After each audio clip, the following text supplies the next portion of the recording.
in all your story of the Mises Institute, can you tell us what is the Mises Institute goals in the society? Well, I would say it's twofold. The really specific goal is to train up a generation of economists who can really understand what's going on in the world and prevent some of the economic catastrophes that we've seen just even in recent years. And in particular, we want to train people in a particular school of thought, the Austrian School of Economics. It can boast many geniuses, many great minds, and it has a lot to tell us today. So we want to place professors who believe in this in universities. But the more broad and general goal is to reach not just academics, but the general public, and show and teach them about a free society, how it works economically, but also how it works socially, and how our whole worldview is consistent. It's a worldview based on the idea that each person owns himself and the property that he justly acquires. Nobody may invade anyone else's property or person, or otherwise they have to be punished and make restitution, and that on the basis of these simple principles, the result is a society of tremendous wealth and opportunity and very high standard of living. Great. In this, like, 30 years of the, almost, yeah, probably more than 30 years of the Mises Institute, have you noticed any change in the society? Have you noticed the influence of the Mises Institute? Little by little, yes. I mean, just today, Walter Block at one of his talks was saying that back in 1966, if you were to ask how many, in fact, he did ask Murray Rothbard, who was helped to found the Mises Institute, how many libertarians are there in the world? And in the entire world, there were, in Rothbard's estimation, 25 libertarians. Now, it's true that Austrian economics and libertarianism are not the same thing, but they are, at the very least, friendly cousins, we might say. And today, there are many thousands, tens of thousands, hundreds of thousands, millions of libertarians. Well, I think the Mises Institute has played a tremendous role, especially since the Internet was created. The Institute has been such a benefactor to mankind, these great classic works that are so intellectually exciting about, that teach that what you've been taught in school about how terrible it would be if wise experts weren't overseeing everything. You learn how society really can run itself. It's very exciting. And anyone anywhere in the world can read any of these books or take any of these courses or listen to these lectures and hear some of these interviews. When I talk to people and I say, how did you first get to know about these ideas?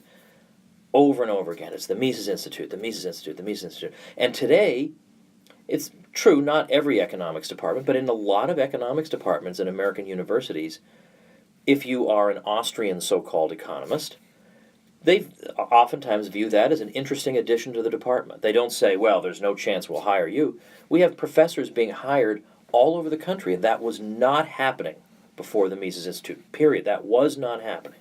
How has it changed the attendance in the Mises University in the last 30 years? Because in this year, it's like its 30th birthday of the Mises University. Has it changed? Do we have more kids and young people coming to the Mises University? That's a good question. That I personally don't know. I'm sure the people who run the Institute would know. I can say, though, that as somebody who went to the Mises University as a student 23 years ago, and I think back on it, I would say there are more students today. But I would also say that the students we have today are also qualitatively different. It's not just a different quantity of students, but they're better students. And the reason, again, is that because of the Internet, they can read this material, they can master this material, and they can show up here wanting then just to become advanced students. They don't show up as complete beginners, knowing nothing, and we need to teach from there. We have a lot of students who know an enormous amount just when they walk through that door. They already come with a background of libertarian ideas and Austrian economic knowledge. Yeah. So it's we couldn't be happier. And I've been talking to the faculty this week, and they're all saying to each other, this is such an exciting bunch of students because they know a lot, they're curious, they love learning. We have an optional exam at the end of the week. Now, these kids are already coming to an academic week-long conference in the middle of the summer, and they don't have to take the exam, but the room was packed full of people who wanted to take that exam. Now, I should point out in all fairness that if you pass the exam and you move on to the oral exam portion, and you do very well there and you move to the final oral exam, you do have the chance to win a cash prize. So there is a chance that that is also a motivation. That could be. Before I started the interview, I asked in Chile about to libertarians if they wanted to make any question to you, and some people actually asked me for some question. There is a guy called Agustin Calderon who asked what I think is a very basic question, but it's essential to understand, especially in Chile where the movement is not very unknown. And the question is this: the libertarian movement in Chile is still small and very unknown. A basic but important question is, what does a libertarian defend? A free market that is commonly known with buying and selling goods and services, or an ethic of self-possession? Okay. So in other words, the question is, most of our countrymen are not libertarians, or maybe don't even know what libertarianism is. Yeah. So if I want to approach them and I want to increase our numbers, how should I be explaining it? What should be the fundamental principle that I want to convey? Is that what he's saying? What does a libertarian defend? The market, the self-possession of a person? What is? Well, I would say the market really is secondary.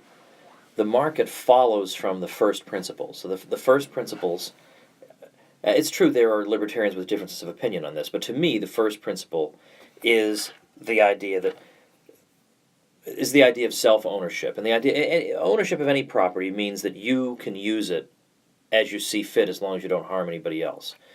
So if I own these glasses, I am the one who decides when they go on my face, and nobody else makes that decision. Well, likewise, if I own myself, then I decide the things I'm going to do, or if I want to donate a kidney, that's my decision. People can't come up and say, well, that poor guy could use a kidney, so we're going to start grabbing it from you. These would be my decisions. And so when I begin there, everything else libertarianism believes follows from that. A free market follows from that, because in the free market we have everybody owning himself and making decisions about how he wants to interact with other people, what kind of labor contract he wants to enter into, what kind of products he wants to produce or consume or buy or sell. But it ultimately goes down to this question of who owns you. I mean, if you really, really want to get people thinking, because they never think of issues like this, the question might be, who owns you? And they want to say, well, I own myself, but then they also want to say, but if the government wants to send me off to fight a war, it can do that. Well, then who owns you? That's the question. Or if you can get married with a person of the same sex or different sex. The question is who, again, it's just who owns you? Who can be making decisions for you is where it, and by the way, from there, of course, a lot of people are worried that, well, they say, that sounds very nice, and superficially, that sounds like a good idea. Everybody owns himself. No one can tell anybody else what to do. But they say, but the poor will be neglected and we'll have all this impoverishment. And that's a whole other question. But I will say that if you look in the world at the poor and you say, where in the world are the poor doing the best? Where are they suffering the fewest deprivations? And it's always in the countries that have the most capitalism. Always and everywhere. The most economically free countries also have a poor population that is suffering the least in terms of material goods. I don't think that's a coincidence, and I can explain why it's not a coincidence, but the point is, you shouldn't fear that the poor won't be cared for. You should be glad to know that under this system, they will enjoy material comfort at a level that the greatest kings of Europe did not enjoy. Do you say in the beginning of the interview, in your second law, I believe, that the left doesn't like the libertarian movement at all? But actually, the conservatives as well have problem with the libertarian. Mm-hmm. Why is that? Why are they afraid of the freedom? Yeah, okay. I have a little bit of sympathy, and a lot of frustration with conservatives because I came from that tradition. So when I hear them talk, I can hear my old self talking. Me too. Oh my goodness.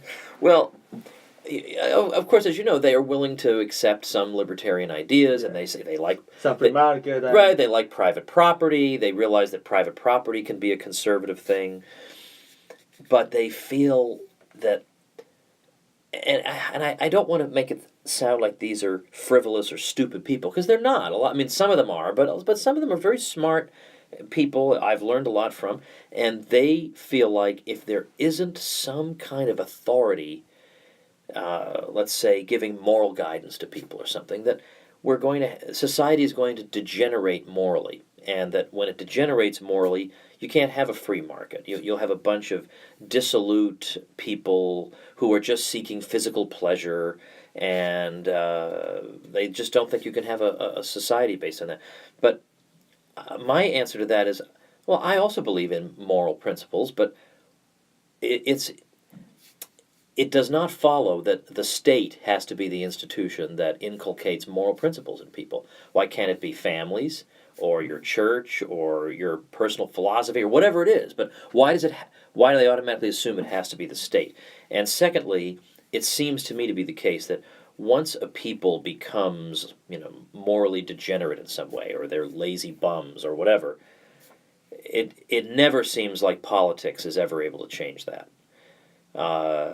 If you want to change the moral standing of a people, you have to go about it some other way. You have to go about it through education, moral exhortation, whatever. But passing a law, it just doesn't do anything. It doesn't accomplish anything. And even when I think about abortion's a controversial issue among libertarians, and there are a lot of conservatives who are against abortion, some libertarians who are against abortion.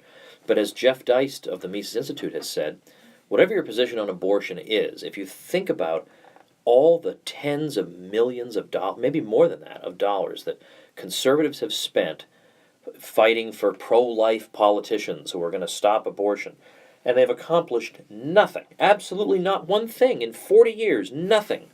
What if they had taken that money and devoted it to helping young mothers? And donating resources to young mothers who would like to have that baby, but they don't know what to do, and help them find employment.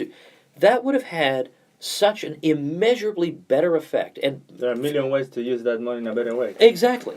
And so I would say to conservatives that you have been scammed by people. You've been scammed by slick politicians, by think tanks that are urging you to send money, and you send the money and nothing ever changes except you get a more insistent letter asking you to send more money. Think about what you can accomplish outside of government, because government hasn't given you a darn thing. Think about what the ordinary operation of society can yield you. Well, what if you just try voluntary methods? So there's that. But also, look, I'm an extremely, in English we say I'm an extremely square person, by which we mean, I don't use drugs. I drive a minivan with my 5 kids in it. Very conservative in that way. But I'm still a libertarian. Conservative. Yeah, that's right. Yeah. But I think of myself as a conservative in that way. But I still don't support the state because I feel like the state undermines me at every turn. It's implicitly forcing my kids to be educated in principles I don't agree with. It's undermining me through taxation. It's making my life difficult in various ways. If I could just have my nice little community and make my own decisions about my family and what they're taught and everything, that would be everything a conservative could possibly ask for. But I think some of the conservatives feel like we need to shape people up with the state. And I would say, look, if you can have a family, an extended family, a community that you feel like is a good, comfortable place to live in, be thankful for that and be content with that. Don't try to change people in San Francisco. Don't, write articles if you want to, but just fix up your own family, your own neighborhood, and be happy with your little plot of ground on this earth. And that is all you can expect in this life.